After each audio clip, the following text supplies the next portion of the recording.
So hello, welcome to this masterclass. This masterclass is about Brexit and democracy. Someone tells me they can hear me perfectly. I'm reassured. So this, please don't forget to put your micro on mute when you're not talking. Otherwise, a lot of interference and it's getting complicated. So thanks a lot for joining this masterclass on Brexit and democracy. So we're going to talk about a very interesting topic. As you know, the EU, the UK, 1 year ago left the EU, and it's the first country who ever left the EU since the EU was created. It was a really strong event in the life of the EU, and as you know, it happened in a very democratic way. There has been a referendum in the UK. There has been a treaty provision to settle, to use the withdrawal of the UK, and the whole process was done through a very legal process. That being said, in Brussels, in London, in the UK, in the various parts of the UK, there was still a feeling that something was not that much right about Brexit. There was a lot of frustration, I think, in Brussels. There was also a lot in the UK. So we're going to try to understand what happened with Brexit, why Brexit, how democratic was the whole Brexit, and did Brexit change anything to the British democracy itself? So to talk about this topic, we have me, who will moderate the debate. So my name is Jean Comte. I am a journalist. I live in Brussels, and I work for Context, a French newspaper. So I follow EU affairs, including Brexit, but not only on a day-to-day basis. So today with us, I have two panelists to talk about this topic. So first we have Philippa Whitford.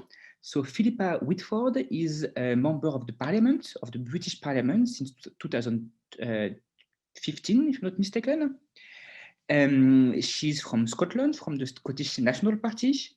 And she's the Shadow Secretary of State on Health and Europe for the SNP. So she's the point of reference of the SNP for all Brexit and EU affairs. We also have Sébastien Maillard. So Sébastien Mayer is the director of the Institut Jacques Delors. It's a think tank based in Paris, very influential in EU affairs. And prior to that, he was a journalist. And so he worked for the French daily La Croix, which is a very good daily. In particular, he was the Brussels correspondent, the EU correspondent from 2007 to 2010. So he covered a lot of crises, a lot of EU affairs. He's very experimented on that. So just for the organization, I will have a first question with each of the panelists. Then we'll have a discussion with them until 2:30 to 40 more or less. And after that, we'll take questions from the audience. So at this point, so from 2:30 to 40, I will ask you to send questions through the chat message system, and I will take the question, ask them to the panelists, and after that, we'll conclude because we all have to leave at 3 p.m. sharp. So maybe the first question to start with, I will ask Sébastien Maillard to make a first assessment of the Brexit. So, as you know, it's the first time that the country left the EU. It's the first time that the so-called Article 50 has been triggered. So we had no idea how it would be before. So, Sébastien, how maybe would you assess this process? Thank you, Jean, and thank you for this introduction. It's a pleasure being in front, despite the virtual reality of this, to meet all of you through this masterclass. And I'm glad also to do this with eminent MP of the British Parliament to discuss this issue that we've been going through Brexit now for years and years, and it has been always given lots of food for thought in the way also to understand what the EU is about. And I'm glad we're focusing on democracy, in the sense that the EU is often depicted as a technocratic, purely integration process. And actually, it's all about democracy, in the sense that before talking about Brexit, I would like to recall the way the UK entered the European communities at the time in 1973. Because remember that it was also a very democratic process. One thing we tend to forget in France is that after the two vetoes that de Gaulle had put on the entry of the UK, his successor, Georges Pompidou, had a big dilemma that how do you, when you're a Gaullist, how do you overcome a no to His Majesty Charles de Gaulle? And the only way, legal, democratic way to overcome a no is to ask the French people their opinion.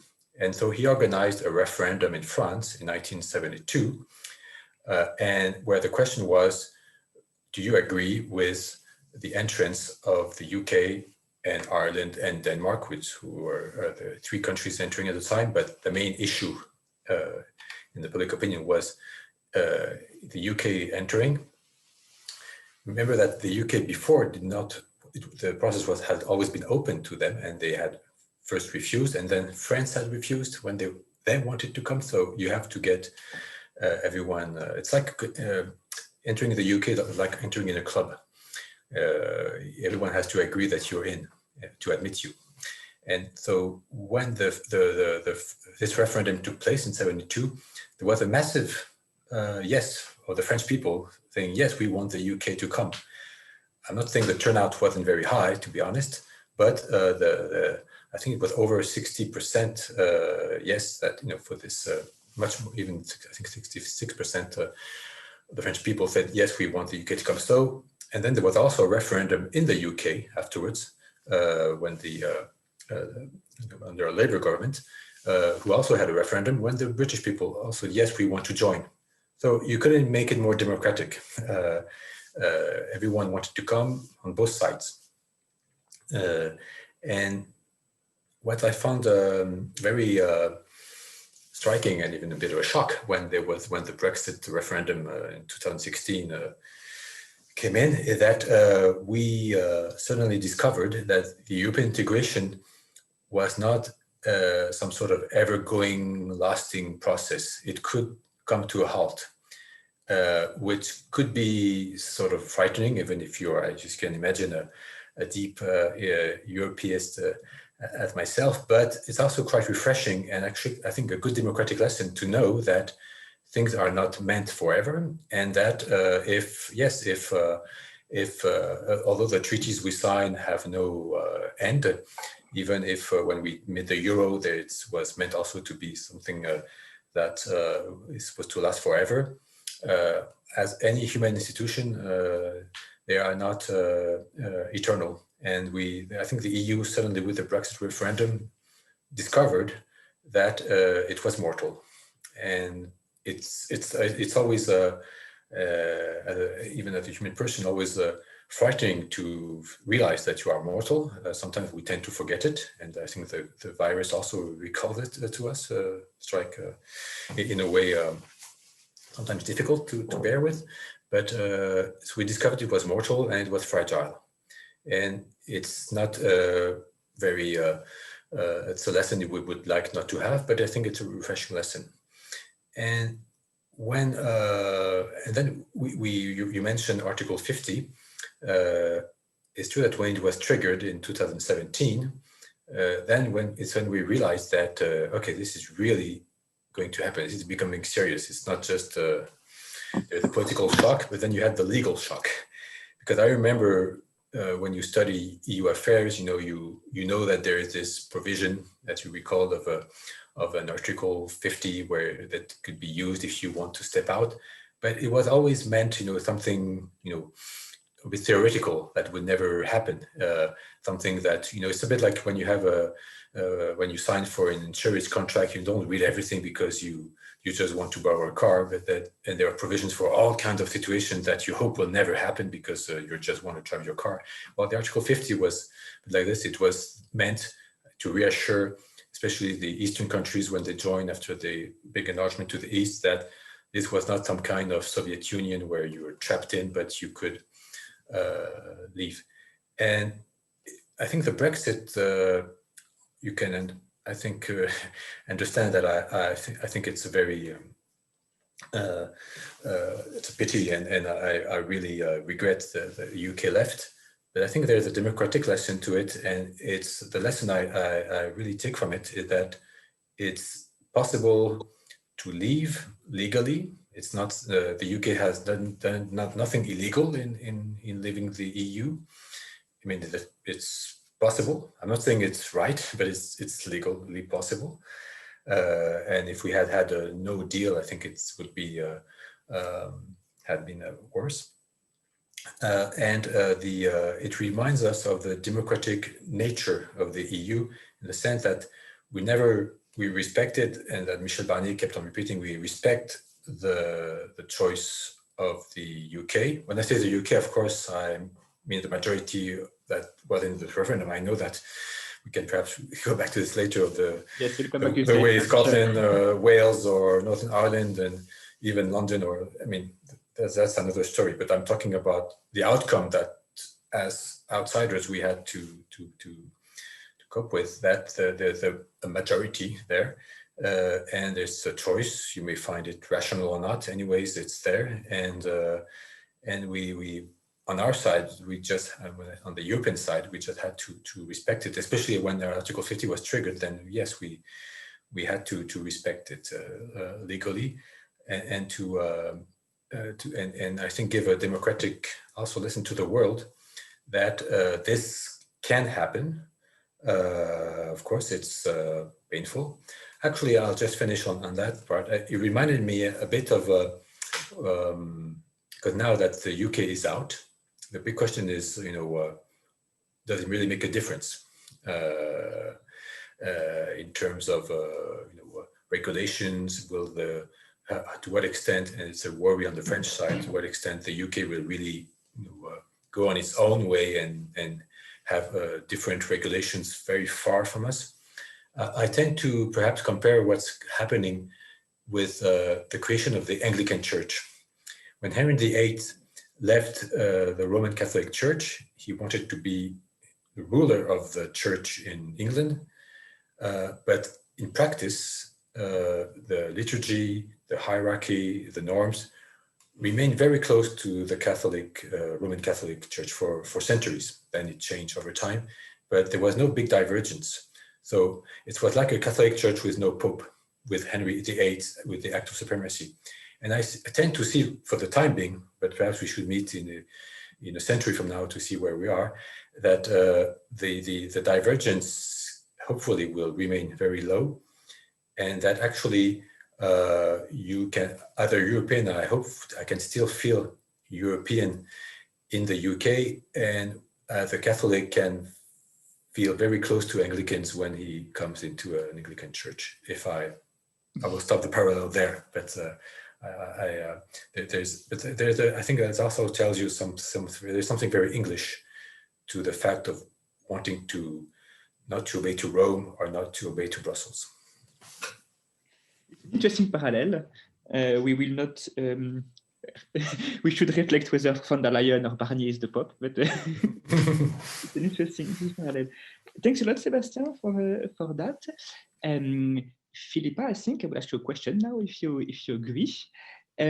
So Sébastien said a lot on all the democratic part of it, the fact that it was a referendum when the UK entered, when it left, that all of that was really rule-based, since there was a specific provision in the treaty. Would you mind, for your side, to expand a bit on how this referendum happened and was perceived? Because I understand that the campaign was rather short. There were deep divisions, as we saw. Recently, I think there were some revelations as to who financed the campaign, and also the issue of fake news. Sorry, sorry, 1 second. Sorry, the coffee machine we just started on the side. Apologies for that. So yes, the financing, the length of the campaign, the amount of fake news that were used also put some question, and especially the fact that the result was really, really tight. How would you, from the UK side, then assess this referendum and how it was led? Well, I think the first thing, Jean, is to recognize that the referendum campaign and even the campaign that led up to the referendum was built on top of about 40 years of the EU always being used as something for politicians to blame in the UK. We would fix this problem, but the EU won't let us. The EU puts all of these strange rules on us. I mean, Boris Johnson was known for writing articles when he was a journalist in Brussels that were blatantly untrue, but fed this as if the EU was separate to the UK and enforcing rules on us from outside, as opposed to recognizing that actually the UK was a big part of the EU, certainly was a big influencer along with France and Germany in the development, the construction of the single market, things like that. So there was this kind of victim narrative of someone outside of us is making us do things we don't want to do. So that had been running in the media nearly all of my adult life since we entered the EU. There were then decisions that were made really starting from the 2015 election, where UKIP, who obviously the UK Independence Party, Nigel Farage, etc., who were campaigning for Brexit, were threatening the Tories in the election. They were threatening to, in essence, take support away from them. And David Cameron gave in to that view and therefore promised a referendum in the 2015 election, and therefore it went forward. Now, when the bill for the referendum was going through Parliament, we argued that EU citizens were the people with the most to lose, and therefore absolutely should have a vote, as they had done in the Scottish referendum in 2014, but they were excluded. We argued that young people will live with this decision much longer than we will, and therefore they should have a vote, as they'd had in the Scottish referendum, where in Scotland, 16 and 17-year-olds are included in elections, but they were also left out. Our First Minister argued that it should be a four-nation result, that all four nations of the United Kingdom. The United Kingdom is not a country, it is a union of four nations, and it was founded on the union of Scotland and England, which was a treaty in 1707. And what we had been told to get people to vote against independence in 2014 was you need to vote no so that you can stay in the EU. And that was a huge influence in the outcome in 2014, because Scots are traditionally pro-European.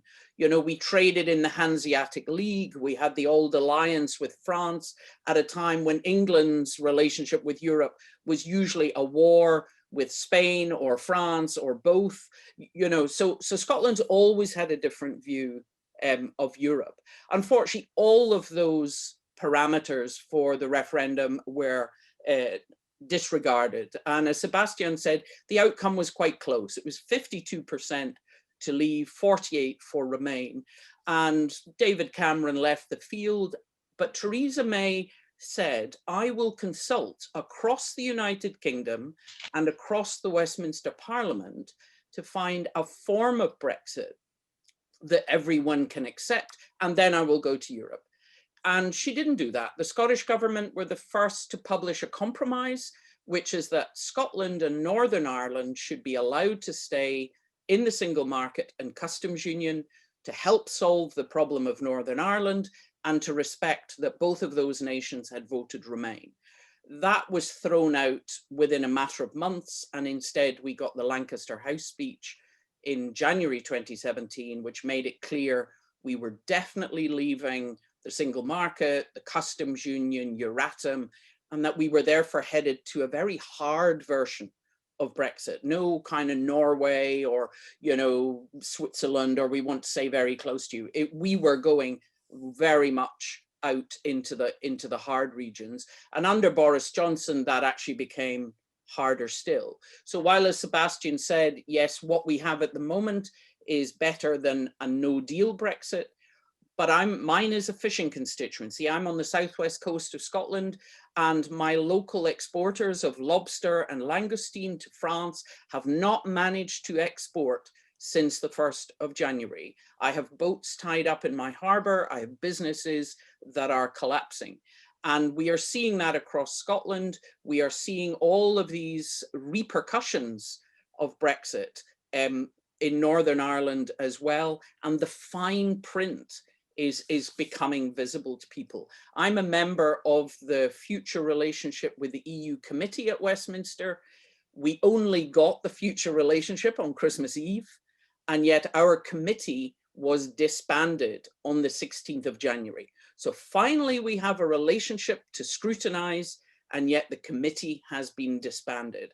So we actually see quite a lack of democracy there, a lack of giving people a voice in it. And as you mentioned, you know, we think of fake news or social media manipulation, particularly with regard to countries like Russia, but a lot of this was internal. The Leave campaign spent millions and millions of pounds through Cambridge Analytica in manipulating people's views through Twitter, through Facebook, and that if you follow the money, you do find that there are some big figures, hedge fund managers, disaster capitalists who were betting on Brexit damaging the UK, and they will make considerable amounts of money. And indeed, many of them have already made money from the referendum, made money from the COVID pandemic, and will make money from the harm that Brexit is continuing to do.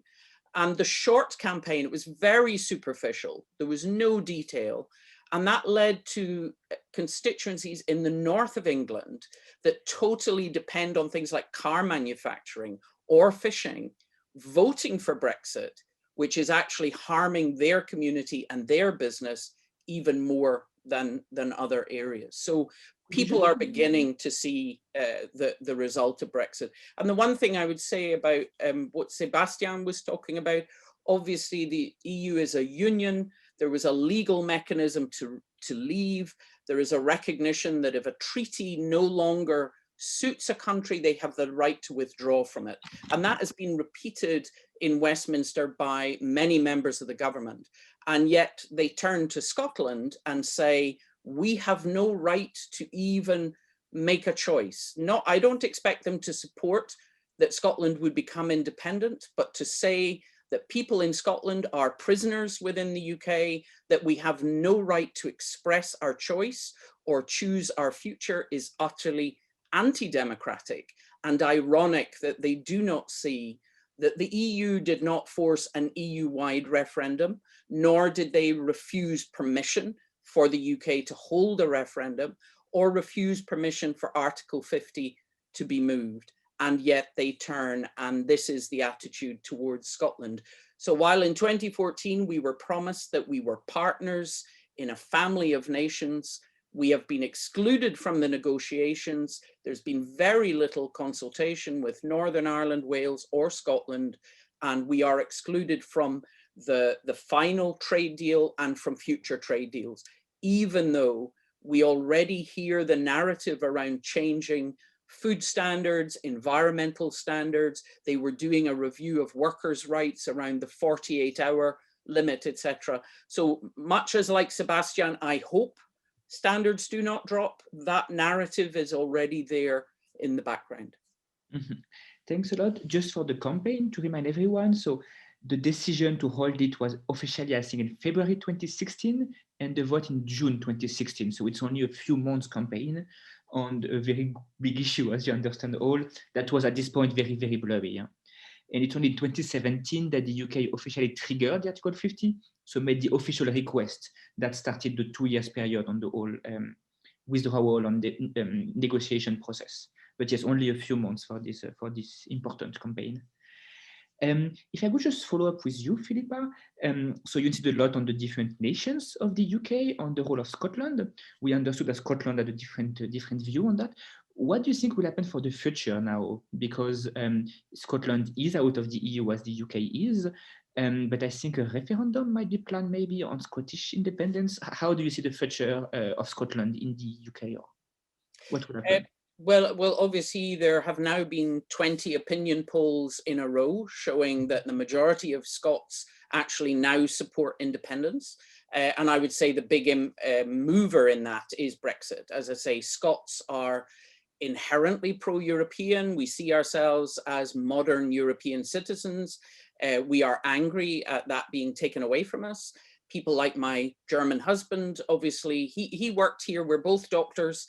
He worked in our NHS for over 30 years and yet has had to apply for the right to remain in his own home after all that time. So there's really a lot of anger about Brexit in Scotland. And then even groups like fishermen who voted for Brexit now see that in actual fact, all the promises made to them were untrue, and that therefore their businesses are struggling. So this election, which we have in May, obviously what will be front and center in our manifesto is the right to hold an independence referendum. And then if that is supported by a majority of members of the Scottish Parliament who support independence, as far as we are concerned, if we are partners in a union, then we have the right to democratically hold that referendum. Obviously, Boris Johnson is still saying no. He says we cannot have a referendum until 2055, when I will be dead. That's a very, very dangerous line to go down. The Good Friday Agreement allows for a border poll in Northern Ireland to be held every 7 years. That is the only legislated gap between repeating a referendum anywhere in British legislation. And when people say, but it's different in Northern Ireland because they had 30 years of terrorism, you are sending the message that because the campaign for Scottish independence has always been peaceful, it will not be recognized and will be punished. So, you cannot ignore democracy. We saw Trump try to do it and he failed, and Boris Johnson will fail as well. So I do believe there will be another independence referendum, possibly not before the end of 2021, but hopefully early in 2022. I mean, for me personally, I would like it as soon as possible, because what we have seen is the Scottish government has no borrowing powers. We had no powers over our own border. And while we eliminated almost all of COVID last summer, our inability to close our borders or manage our borders meant that we ended up with introductions of COVID all over again and a second and third wave. With no borrowing powers, we've been struggling to support businesses. And every nation knows that we have to invest in a green and well-being recovery. We all knew we had to be somewhere different by 2030, but we were on a speeding train, and trying to repair or change the train while you're moving is really difficult. COVID has stopped us. It actually gives us a chance to think, what kind of economy and what kind of society are we going to invest in rebuilding? But we can only do that if we actually have the powers to invest in our infrastructure, in our people, and in a sustainable future economy. When you talked about the May election, it was the election from May 2021 for the Scottish Parliament, right? Yes. Okay. And I believe the SNP is currently leading in the poll. We are, but obviously, things can change. Things can change overnight. So we're, we don't, as we say in English, we're not counting our chickens. We will be working hard, but it'll be a different campaign. So it'll, because of COVID, lots of things we would normally do, we can't do. So everyone will have to be a bit creative. Okay, I see. Well, so we spoke about Scotland in the UK. So now I would like to ask Sébastien about other EU countries in the EU. Because the Brexit was the first instance of a country leaving the EU, but we know that in lots of EU countries, there is a lot of growing, maybe, Euroscepticism. Is there, according to you, a risk that other countries might trigger the Article 50 next years? How do you think the British example was for them? Thank you for that question, Jean. Well, when the Brexit happened in 2016, I remember at the time we called about, there were lots of comments on the so-called domino effect. We thought that there would be it would be the beginning of the end. And I think that Farage was actually hoping that the Brexit would not only mean UK leaving the EU, but that there would be no more EU at the end of the day. So it's one thing to leave. It's another thing to really want to make the EU explode, which is another story. And actually, there were elections right afterwards in the Netherlands, and remember also the French presidential election with some Brexiteers. But when the more the months went on, and the more we witnessed how the Brexit process was going, actually there was no more will to leave the EU. And actually today, I don't know any member state where there's a serious political party. When I say serious political party, I mean that it's governing or that it's about to be able to govern, that calls for its country to leave. Even in France here today, Marine Le Pen has not put this issue forward as the past year, and I would be surprised, very surprised, that next year when she'll run for the presidential election, well, actually she's already campaigning for it, she would put that much as 5 years ago, or leaving the euro as well. So Mr. Salvini in Italy does not say this, and countries like run by Viktor Orban in Hungary or the Peace Party in Poland do not want to leave the EU. They may want the EU to change or to have different policies and have different views, but in no way they don't want to leave. There's the UK, for the time being, the Brexit hasn't made any other, hasn't had any other children, I may say so. And there are still countries who want to enter. That's true. As in the Balkans. Okay. Does Philippa want to add something directly? No, I was just saying Scotland. For example. For example.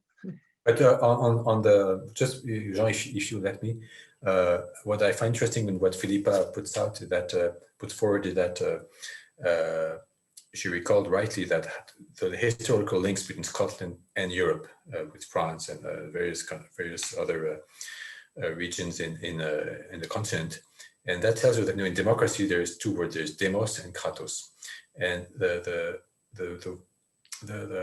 purpose of also a democracy is to what extent you feel you belong to a place, and I find very interesting and moving to see to what extent Scotland, and it was obvious as Philippa recalled in the referendum, really feels it belongs to the European civilization. And when I spent a summer in England, in deep England, and it's true that in people's mind there, when you refer to Europe, you refer to something outside, to it's not only the continent as being an island, but really to something that is really another, like almost another civilization. Although I felt very much in Europe in being in England, but it's true that so it's this, we come to something that is not really does not touch on legal matters, on rationality. It's really something more emotional, but emotions count. And I think the feeling of belonging to something European has always been very strong in Scotland, and that at the end of the day, that really matters. And I've always had the feeling that the English never had these ties, never felt that way towards the Europe. I'm not even mentioning the EU, but Europe as a whole.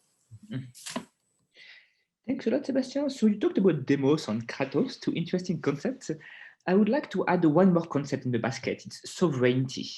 When David Cameron started the whole referendum process, I think he mentioned a lot the idea that UK will get its sovereignty back once it's out of the, if and when it will be out of the EU. But as you just mentioned, Poland and Hungary, even if they criticize a lot of the EU, are probably not looking forward to leave the EU. And as Philippa mentioned, the UK was able to participate to the decision-making process. There has never been any rules imposed from Brussels to the UK. It was the UK and other member states making them together. So I think we can also wonder if Brexit is reinforcing British sovereignty or if it can possibly weaken it by putting it out of the bloc. And I would be interested to have both of you, your opinion on this topic. I don't know who wants to go first. Philippa to change, and then Sebastien, if you can also add something on that. Yeah, I mean, I think if you actually were to watch the coverage of the campaign at the time, sovereignty actually was not talked about that much. There was a lot about immigration. That was the kind of, you know, shortcut, really trying to get a reaction from people. All these people coming in here, stealing our jobs, undercutting our salaries, etc. So it was actually a very, very negative campaign.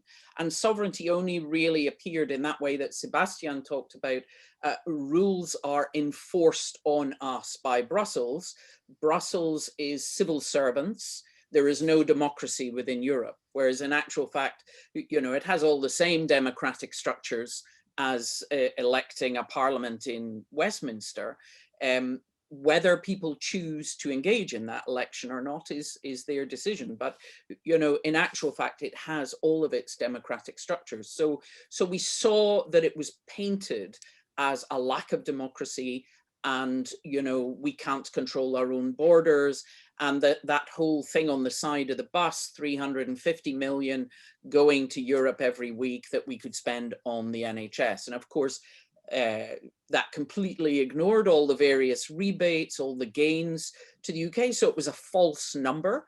It also took no account of what the economic impact was, and nor has there been since then any commitment to actually give money every week to the NHS. But there will have been people who fell for that. They weren't even thinking about being in the EU or not.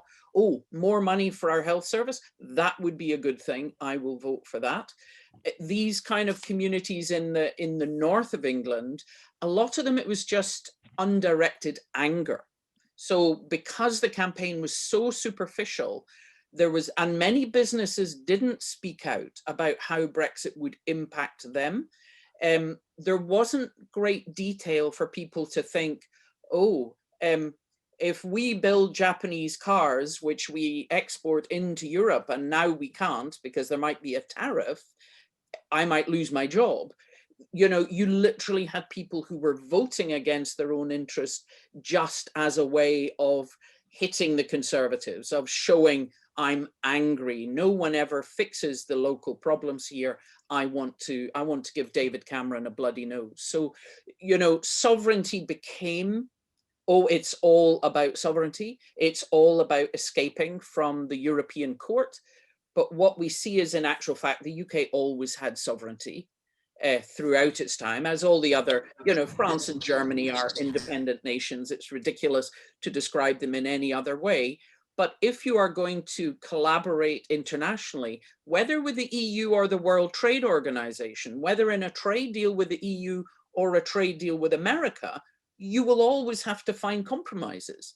And to the idea that we are now going to have a sort of wall around the United Kingdom, and inside that we're going to do what we like with no engagement with anyone else in the world is just bizarre. So that old kingdom idea of sovereignty, of where you can just do what you like, doesn't make any sense in the kind of globalization we have at the moment, and actually I would say undermines the international order and the international community. And we're seeing it with COVID in this vaccine nationalism. There was a lot of narrative last year about we need a global response. No one is safe till everyone is safe.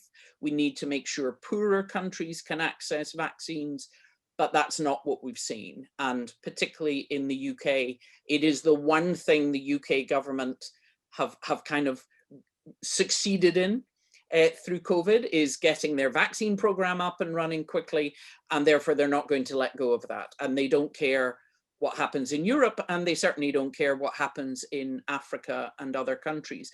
But you won't be able to travel if other countries are not vaccinated either, because we will go on having new variants of COVID. So this failure to recognize you have to work together, even as a totally independent country, you have to work with others, both in your neighborhood and across the planet, seems to have been lost in this quite bizarre interpretation of what sovereignty means. Excellent, Philippa. Sébastien? Yes, I fully agree with what Philippa has expressed.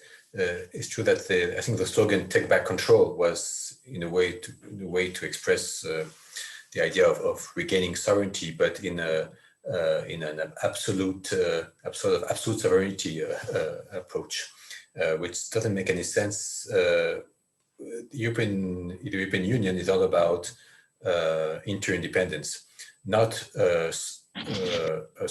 suffering from interdependence, but organizing it, because definitely we are interdependent economically, legally, for many various reasons, and the COVID crisis has really shown it bluntly. I'm also a bit today frightened by this sovereignty approach that this government in the UK seems to have, because taking back control must not mean being able to do even cheating, or I mean, not respecting the law that you have, the treaty that you have signed. I think one thing that really worried Michel Barnier when he was negotiating this deal is that when we realized that the British government was actually ready to give up some provisions in the withdrawal agreement in the case of Northern Ireland. And that was really a shock all over the European capital, saying, but I mean, of course you can take back control, but I mean, you have, when we make a deal, then we try to, it means something. I mean, you are it's not doing whatever you want and as if you had absolutely no you are not accountable for anything to by yourself.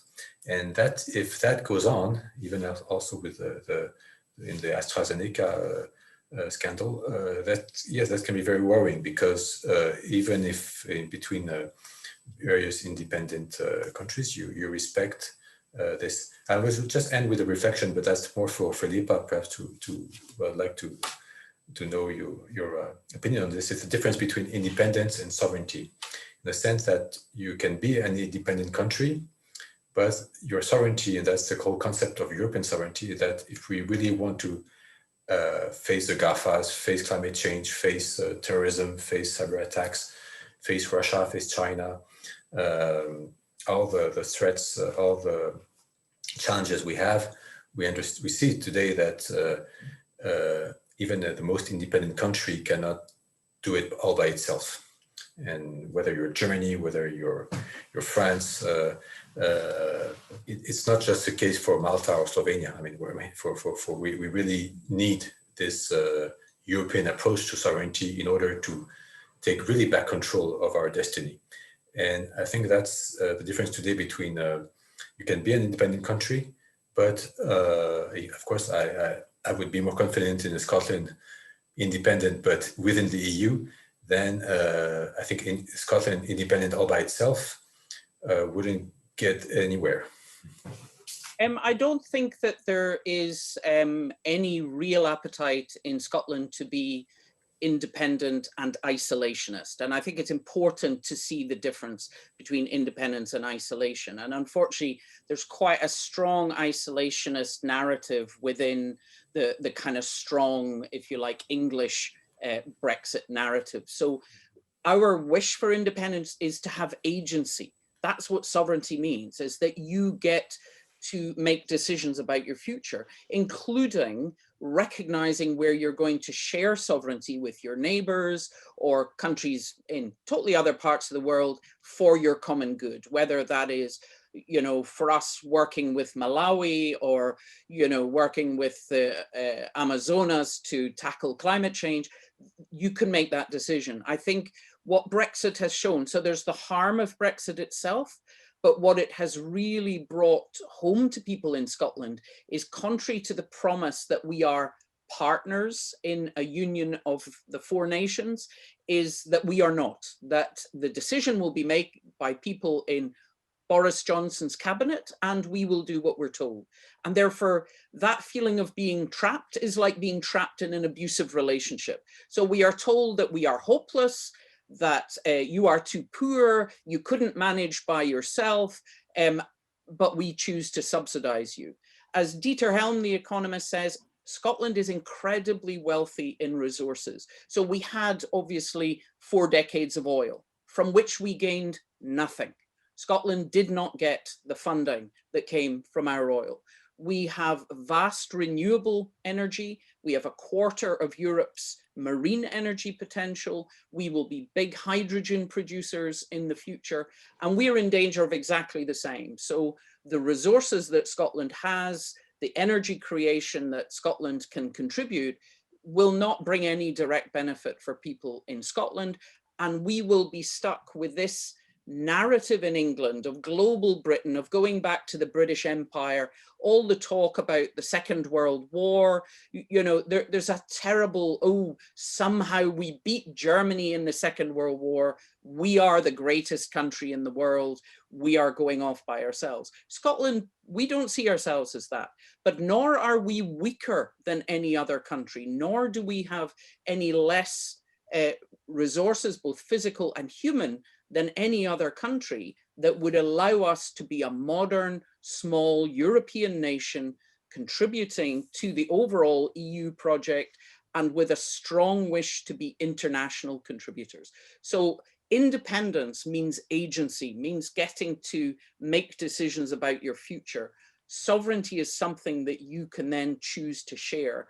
And in a global world with the kind of global challenges that Sébastien mentions, you need to work with other countries or blocs to achieve anything. Thanks a lot. We are slowly getting toward the end. I'm checking the questions that we have on the message. Most of them have been answered. Maybe to conclude, there is one that is interesting. Philippa, you talked a lot about working together in the world. What does Brexit mean for the Commonwealth? Well, obviously, some not very clever person in the Foreign Office coined the phrase Empire 2.0, which obviously was quite upsetting to Commonwealth countries because, of course, most of them don't necessarily have a positive view of the British Empire 1.0. But I think that, you know, the Commonwealth still exists. I think it's very much built around the current monarch, Queen Elizabeth. How strong it will be in the future is not clear, but from a trade point of view, looking at the GDP of many of the Commonwealth nations, you know, when we had the Treasury assessments purely of the economic impact of Brexit, where you're talking about the deal we have at the moment, probably a 7% reduction in GDP growth over the next decade or so. You know, even a trade deal with Canada and Japan and America and Australia, you know, you don't get that back. And so I don't see the Commonwealth as replacing the EU because of distance. The Commonwealth itself, there is quite a lot of friction between some of the countries, and how strong it will be as a group of nations in the future, I think will depend on the handover from the current monarch to the next. She invested a lot in it as it came into being really in the 50s at the start of her reign. But for us, it is not something that replaces the EU or replaces even other organizations. It's a direct descendant from the empire. And while it does involve nations scattered across the world, many of those nations are actually more looking to not have a monarch in future. So whether the Commonwealth reforms itself to be more democratic, to accept, I mean, Ireland is not a member of the Commonwealth because they are a republic. So is that something that the Commonwealth can modernize and learn to accommodate? That remains to be seen. And beyond the Commonwealth, I saw a lot of questions in this chat as well regarding the relation between the UK and the US. Can we obviously that was very much based on a kind of idea of a relationship between Boris Johnson and Trump, quite similar approaches in many ways. And obviously a US trade deal with Trump was one of the things very threatening to environmental and food standards. So that brought a lot of concern here. But of course, we see Biden is of Irish descent. And as Sébastien said, the UK internal market bill and its threat to the Northern Ireland Protocol was something not just seen as outrageous in Europe, but seen as outrageous in America. What is less visible to other politicians outside the UK is the fact that the Internal Market Bill unwinds devolution. So we have had our own parliament for over 20 years. We control many policies, including food standards, including environmental standards, and it's the devolved nations like Scotland and Wales who have often been the innovators around reducing plastic, around introducing public health measures. But the Internal Market Bill overrides that. And so while the Northern Ireland clauses have been removed, unfortunately, that bill has now become law and still gives the UK the chance in a trade deal to make trade deals with no input from the devolved nations and then enforce them right across the United Kingdom. But I think Biden changes the narrative. And certainly I think the UK will have to work a lot harder to build a relationship with him because of how they supported Trump. Okay. We are almost at the end. Maybe, I don't know if... I will just add one thing, Jean, that my understanding is that the Biden administration is in no hurry to conclude any trade deal any soon with no one. So I don't expect any UK-US trade agreement any soon. And I think he's also said that when they do that, it would be the EU before. I don't know if, Sébastien, you had a concluding remark on that. I mean, more generally on the issue of multilateralism and cooperation with other countries beyond the EU in the new configuration. Is that a question for? Yeah, it was yes, on this issue of the UK, the US, beyond the Commonwealth, how the UK must or can cooperate with other countries. Well, no, the big challenge today is how do you rebuild some multilateralism after all the damage that's been done to it, especially under Trump. And we see a Biden administration that seems much more committed, is willing to do it, even if, of course, each country will defend its interests. But I'm more worried as our conversation referred to what extent the Johnson government, the UK, will behave in multilateral.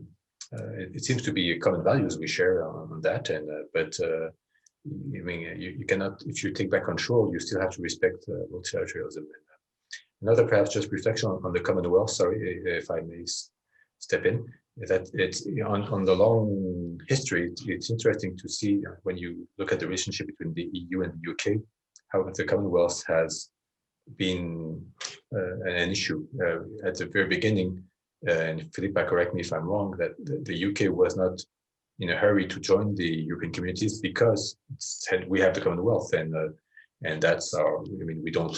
You have the communities, you do your stuff, but we have the Commonwealth. And there's in the Brexit referendum, you see this nostalgia of the British Empire, very, very deep. I didn't expect it to be so still present, and so it's no wonder that the dream of global Britain is there. But today, over 50% of the trade between the UK is done with the EU, and in trade there is a law called the gravity law, which is I mean,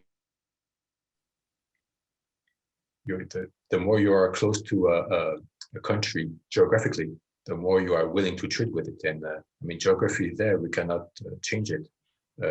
And so it's of course obvious that England will be trading more with France than say with Australia, even if it's part of the Commonwealth.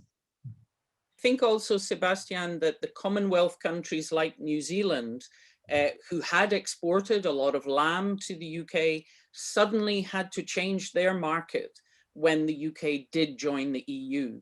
And so now it's kind of, well, 40 years later, now you come back and you say you want a new trading relationship. So the Commonwealth countries reorganized themselves. They're not all just sitting around waiting for the UK to say, oh, now we're interested in you again.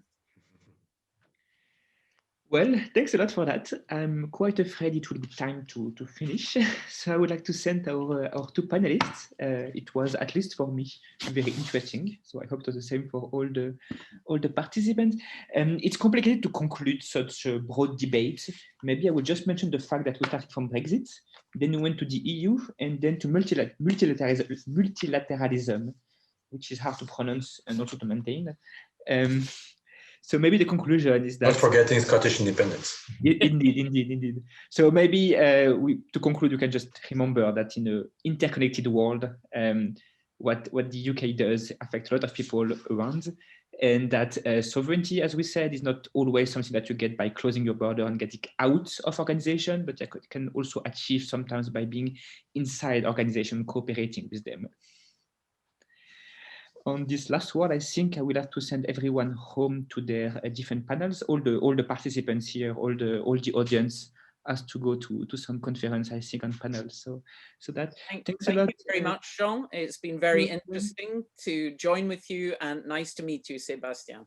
Very nice to meet you, Philippa. We look forward to watching the Scottish elections in May, and thank you, Jean. Merci beaucoup. Et bonne masterclass. You're welcome. Merci, Sébastien. Thanks a lot, Philippa. And everyone can watch the May election in Scotland. That will be interesting. Au revoir. Okay. Thank you both. Merci. Bye.